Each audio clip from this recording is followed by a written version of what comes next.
Does this news increase the likelihood that Vic will come back with the Philadelphia Eagles? I think we're getting a little bit ahead of ourselves, but I think it certainly gives Michael Vick the opportunity to stick with the Philadelphia Eagles. There are a lot of issues involved with his contract, his durability, but, on the face of it, it certainly looks like Michael Vick will have an opportunity to play in Chip Kelly's offense at the NFL level. That's the big question going forward, is who will be the quarterback of this up-tempo style offense. Clearly, Nick Foles doesn't fit the bill when you look at it from just a prototypical quarterback in that offense for Chip Kelly. But we'll have to see what Chip Kelly says about Michael Vick being the quarterback of the Eagles in 2013 and whether it fits financially and whether the guy can stay on the field, because that has been a major issue. I'll tell you, this is very shocking news, but it'll be very welcome news in Philadelphia, Jay, because I think people all along liked the idea of Chip Kelly coming to Philadelphia, and then he went back to Oregon with no deal in hand, and then the Eagles were kind of wandering around in the wilderness, not able to find somebody of Chip Kelly's stature. And now that they've got him, this is a guy that they wanted from the very beginning. They wanted somebody with an innovative mind, somebody who had experience as a head coach either at the collegiate or the NFL level, and they also needed to turn the page from the Andy Reid era, make a bold move, Jay, to really get people re-energized and refocused on the Philadelphia Eagles franchise as a winning franchise in the NFC East. The interesting thing moving forward is how Chip Kelly's system will work in the NFL. Clearly, we've seen recently the more athletic quarterbacks, and the read option has given some defenses fits. Your opinion here, Sal, how do you think what Chip Kelly has done in the collegiate level, how that will translate to the NFL? Well, it'll have to be adjusted. There's no question about that. You can't leave your quarterback exposed. We saw what happened with Robert Griffin III in Washington.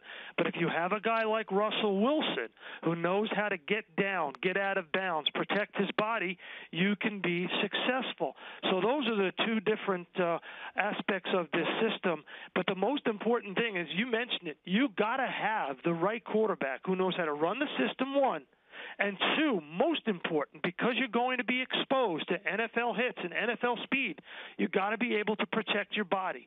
So those are the two things going forward. Chip Kelly can run whatever offense he wants to. If he doesn't have the right quarterback, it's not going to be successful at the NFL level. Everybody knows that. Pacing is clearly a big part of what Chip does. His offenses run a play every 20.9 seconds. They get to the line in a hurry, and that obviously is going to change the way the Philadelphia Eagles are conditioned. Their offense is gonna have to be in much better shape if they hope to keep this pace up. How do you think that will be received by the players that are currently in Philly?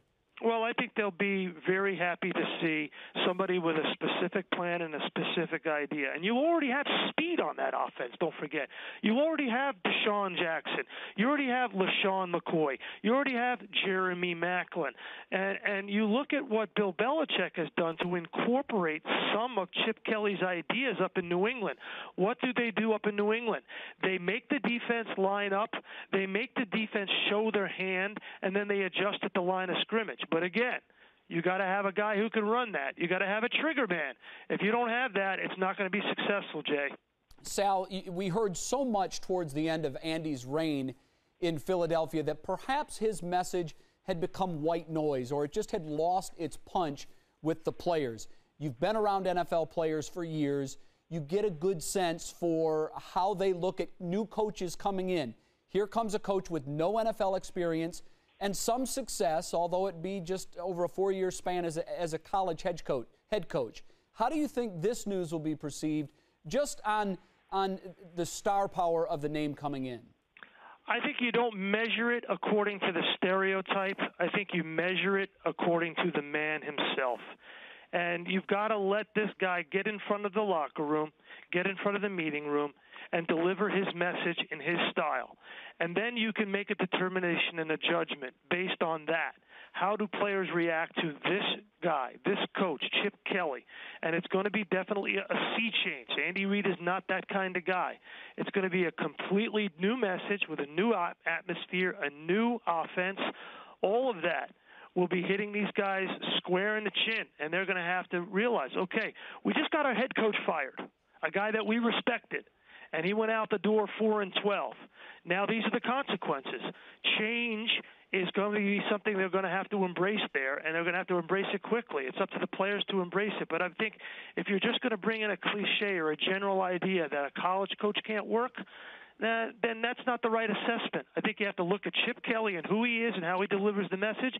And if that fails, then you have something to talk about. But I think at this point it's really up in the air.